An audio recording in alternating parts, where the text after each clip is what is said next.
I'm going to give you a little mantra that goes on in Israeli's head. To help explain what goes on, I'm going to move here. So everything you get is something I lose. It's kind of like there. So every dollar you make in the deal with me is a dollar that I don't feel in my pocket. It's an intuitive reaction, okay? It's not a rational one. This is why they're uncomfortable with these things. So when Israelis deal with each other, you'll see quite often in Israel, they say, well, do I look like a friar? And if the other person's not the friar, they assume that they are. There's always going to be like a friar in the situation.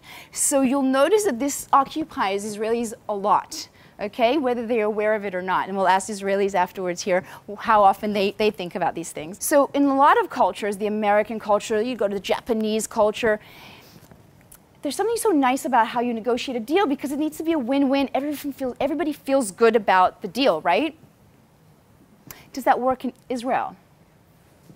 So for Israelis, there can't be a win-win. There has to be a win-lose, and obviously they want to be in the win, and they need to feel like you're on the lose side.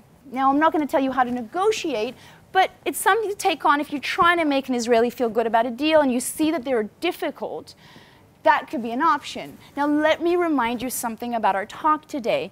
This is not about every situation that happens with Israelis, because in most of them you'll know how to deal just with your, emotional intelligence. But in situations when you don't know how to translate things, this can be quite useful. So if somebody is aggressive or uncomfortable, you know that they are not seeing, they feel like you've won something or you're gaining more. It's just a reflection of what they feel. They're losing because in the principles of their environment, I can't be in the middle. It's like the lion doesn't go up to the deer in the jungle and say, okay, sweetie, let's cut it here, and you're going to live here, and I'm going to live here. It's kind of to the death. So it feels that extreme in their bodies when they're dealing with these situations. It's a very, very tribal culture.